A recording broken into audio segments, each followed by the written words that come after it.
குருவே சரணம். அருள் நிறை திருமந்திரம் பாடல் 62. சிவமாம் பரத்தினில் சத்தி சதாசிவம், உவமா மகேசர் உருத்திர தேவர், தவமால் பிரமீசர் தம்மில் தாம் பெற்ற நவ ஆகமம் எங்கள் நந்தி பெற்றானே. அதாவது தான் பெற்ற 9 ஆகமங்களை நந்தியும் பெற்றான் என்று குறிப்பிடுகிறார். பொதுவாக ஆகமங்கள் என்பது இறைவனை சென்று அடைவதற்கு, இறைவனோடு இறைவனாக நாம் நம்மை கலப்பதற்கு வழிகாட்டுகின்ற அனைத்தும் ஆகமங்கள் என்று பெயர்.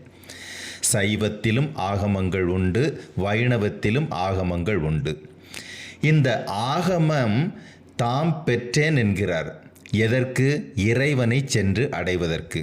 எதில் பெற்றதாக குறிப்பிடுகிறார் என்றால், சிவமாம் பரத்தினில், மேலே இறைவன் இருக்கக்கூடிய இடத்தினில், மனோன்மணி தாய் இருக்கக்கூடிய இடத்தினில், அருட்பெரும் ஜோதி ஆண்டவன் ஈசன் இருக்கக்கூடிய இடத்தினில் தான் தன்னை சென்று அடைவதற்கு ஆகமம் பெற்றேன் என்கிறார். எங்கெங்கெல்லாம்?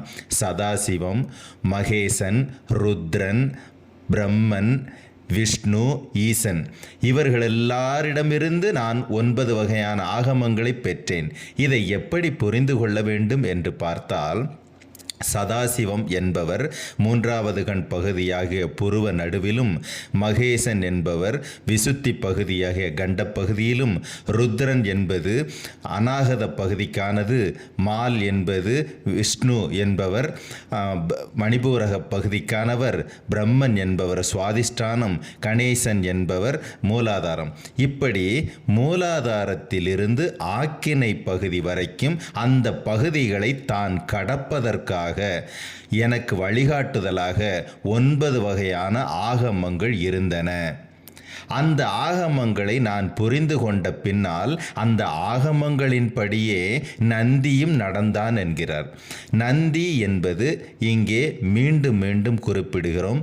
பிரம்ம நாடியில் செல்லக்கூடிய சுவாசத்திற்கு பெயர் நந்தி. நல் தீ நந்தியாக மாறியது. நான் எதை உணர்ந்து, வழிகாட்டுதலை உணர்ந்து அந்த வழியில் செல்கிறேனோ அதன் அடிப்படையிலேயே அந்த நந்தி என்று சொல்லக்கூடிய பிரம்மநாடி சுவாசமும் செல்லும். இங்கே புரிந்து கொள்ள வேண்டிய மிக பிரம்மாண்டமான சித்த ரகசியம் இதுவே. மூலாதாரம் முதல் ஆக்கினை பகுதி வரைக்குமான இந்த சக்கரங்களை எப்படி கையாள வேண்டும், எப்படி கடக்க வேண்டும் என்பதை நான் எப்படி புரிந்து கொண்டேனோ, நான் எப்படி அதை பயன்படுத்துகிறேனோ அதை பொறுத்தே இந்த நந்தியினுடைய செயல்பாடும் இருக்கும். யோகத்தில் இருப்பவர்கள் மிகவும் நுண்ணிப்பாக கவனிக்க வேண்டிய ஒன்று என்னவென்றால், சக்கரங்களை பற்றிய தெளிதல் எவருக்கு மிகவும் ஞானபூர்வமாக இருக்கிறதோ அதன் அடிப்படையிலேயே நந்தியினுடைய செயல்பாடும் இருக்கும். அப்படி 3வது கண் பகுதியில் இறைவனை சென்று அடைய வேண்டும் என்று ஆசைப்படுபவர்களுக்கு சைவ ஆகமங்கள் ஒரு 28 வகையான ஆகமங்களை குறிப்பிடுகிறது. அந்த ஆகமங்கள் நமக்கு எந்த மாதிரி துணை செய்கிறது என்றால், இறைவனை சென்று அடைவதற்கு. அதில் திருமூலர் பகவான் 9 மிக முக்கியமானது என்று குறிப்பிடுகிறார். காரணம், காமிகம், வீரம், சித்தம், வாதுளம், வியாமளம், காலோத்தரம், சுப்பிரபேதம், மகுடம் என்று சொல்லக்கூடிய 9 வகையான ஆகமங்களை நான் சரியாக, இந்த ஆகமங்கள் என்ன குறிப்பிடுகிறது என்றால், இந்தந்த சக்கரங்களை எப்படி கடக்க வேண்டும், எந்த சுவாசத்தை பயன்படுத்த வேண்டும், அதில் உள்ள நாடிகளை எப்படி கையாள வேண்டும், அதை எப்படி கடந்து செல்ல வேண்டும் என்பதனை பற்றி வழிகாட்டுவதற்குத்தான் இந்த ஆகமங்கள். இந்த ஆகமங்களை நான் சரியாக புரிந்து கொண்டேன். அதன் அடிப்படையிலேயே என்னுடைய நந்தியை, அதாவது பிரம்மநாடி சுவாசத்தை நான் இயக்கினேன்.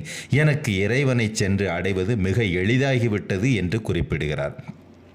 28 ஆகமங்களில் சைவ ஆகமம், ருத்ர ஆகமம் இவை அனைத்திலும் கலந்து எளிமையாகப்பட்டதை இறைவனை சென்று அடைவதற்கு எனக்கு துணை செய்யும் என்று பட்ட அந்த 9 வகையான ஆசனங்களின் அடிப்படையிலேயே நான் இறைவனை சென்று அடைவதற்கு பிரம்ம நாடியை பயன்படுத்தினேன் என்று குறிப்பிடுகிறார்.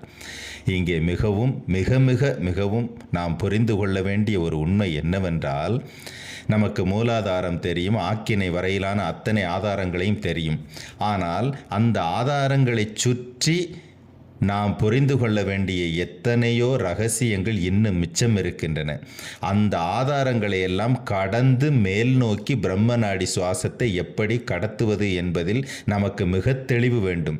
அதற்குத்தான் நம் முன்னோர்களாகிய சித்தர் பெருமக்கள் ஆகமங்கள் என்னும் பெயரில் ஒவ்வொரு இடத்தையும் இறைவனிடம் சென்று அடைவதற்கு அதை கடந்து செல்வது எப்படி என்று நமக்கு உலகத்திற்கு தந்துள்ளார்கள் என்பதை நாம் நினைவில் கொள்ள வேண்டும். குருவே சரணம்.